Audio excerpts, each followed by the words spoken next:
बोला भगवान और भगवान भी अंदर एक रूप से पुरोहित बने हुए हैं, नहीं एक रूप से परमात्मा बाहर खड़े होकर के निर्देश कर रहे हैं कि देव आचमन करो, स्नान कराओ, और इसके बाद पाद दीर्घाच में स्नान मुखे जलम समर्पयामि जैसे होता है षोडशोपचार भगवान करा रहे हैं। और जितने भी ग्वाल बाल हैं साथ में सब भगवान के नजदीक ही खड़े हैं। एक ग्वाल बाल कहे महाराज आपका चेहरा इनसे मिलता जुलता है, हमको कुछ गड़बड़ तो नहीं लग रहा? कहे क्यों? कहे जैसे आपका स्वरूप वैसे इनका भी स्वरूप कलर मैच कर रहा है, आप भी सांवरे ये भी सांवरा। अच्छा भगवान कहे कि ये बताइए कि भगवान सांवरे नहीं हो सकते हैं? काले राम भी है, गोरे राम भी है, रीवा मंदिर में काले राम है और गोरे राम भी है, अयोध्या में और काले राम भी है, हरे राम भी है, नहीं है? हरे राम तो भगवान किसी रूप में है, अनेक रूप रूपाय।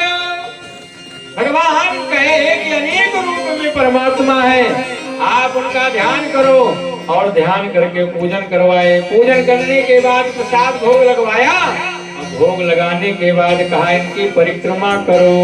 गोवर्धन की घर घर पूजा होए रही थी, गोवर्धन की घर घर पूजा होए रही थी।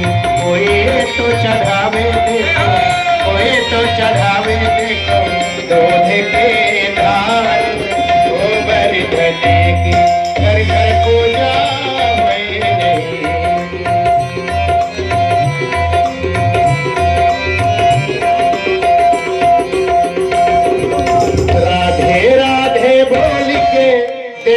परिक्रमा डोल के अर्पण करके तन मन धन चलो चले सब गोवर्धन। अर्पण करके तन मन धन चलो चले सब गोवर्धन। राधे राधे बोल के देंगे परिक्रमा डोल के अर्पण करके तन मन धन चलो चले सब गोवर्धन।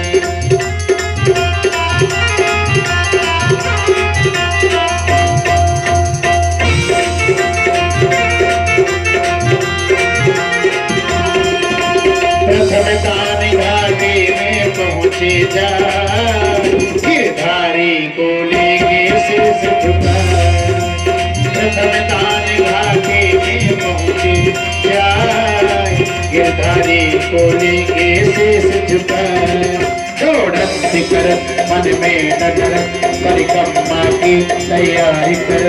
सब दान करे दिल खोल के देंगे परिक्रमा डोल के अर्पण करके तन मन धन चलो चले सब गोवर्धन।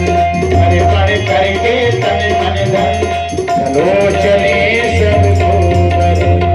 बोले गोवर्धन भगवान की जय। अच्छा पूजन जिसका हो रहा है वो भी प्रसन्न है, पूजा करने वाला भी प्रसन्न है। दिक्कत कहाँ?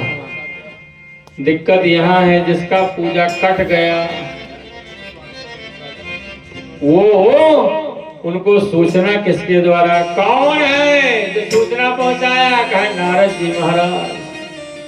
नारद जी महाराज गए और कहे आप तो देवताओं के राजा हैं, पृथ्वी की तरफ देखो। कहा क्या हुआ? आपके जगह में किसी पत्थर को भोग लगाया जा रहा है।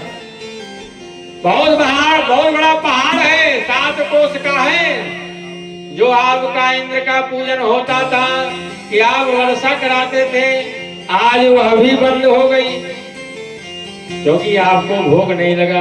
इंद्र के मन में बड़ा संताप हुआ। थोड़ा और थोड़ा बढ़ा दो। जब संताप हुआ तो इंद्र ने अपने दूतों को बुलाया और कहा जाओ। कहाँ? कहा कि जहाँ जहाँ मेरी पूजा बंद हुई है वहीं से शुरू कराना तुम्हारा काम है। नहीं जहां बंद हुई वहीं से शुरू कराओ। जाऊं कहां, गोकुल जाऊं कि ब्रज जाऊं, कहा नहीं गोवर्धन जाओ। जो एक ग्वाल बाल है, एक ऐसे टोली को बना करके ग्वाल बालों का मेरा पूजन बंद करवा दिया है। अब जाओ वहां से शुरू कराओ।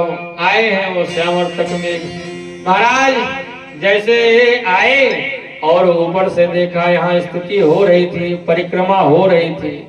स्तुति करने के बाद परिक्रमा होता है, प्रदक्षिणा हुई। बड़ी प्रधान परिक्रमा है आज भी, जो जिस कामना से जाता है।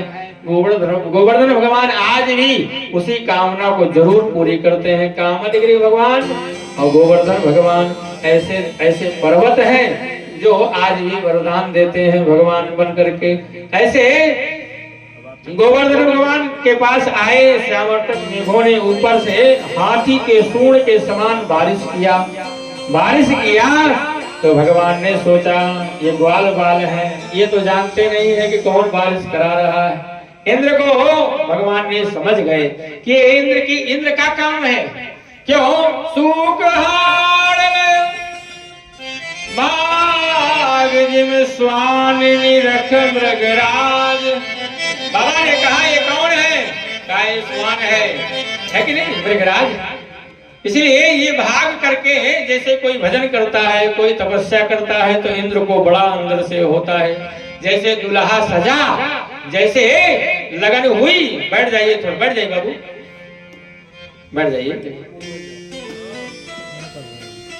ऐसे जैसे विवाह होता है, लगन हुई ना, जैसे पूजा पाठ हुआ, इंद्र को पता चल गया बारिश जरूर कराता है। इसलिए स्वानिनी रख मृगराज। भगवान इंद्र की परीक्षा के लिए इंद्र ने भगवान ग्वाल बालों के पास अपने श्यामर्तक मेघों को भेजा कि जाओ डुबो दो ब्रज को, गोवर्धन को भी डुबो दो, 7 कोस का है, उसको डुबो करके चले आओ। अब श्यामर्तक मेघ आए, मूसलाधार वर्षा किए। जब मूसलाधार वर्षा किए तो भगवान ने गोवर्धन को अपने कनिष्ठिका में धारण कर लिया, और धारण करके मानो भगवान अपने ग्वाल बालों को पर्वत के अंदर कर लिया, उनकी रक्षा किया। बस एक बार आजा गिरिराज की शरण में, बस एक बार आजा गिरिराज की शरण में, गिरिराज की शरण में, महाराज की शरण में, गिरिराज की शरण में, महाराज की शरण में, बस एक बार आजा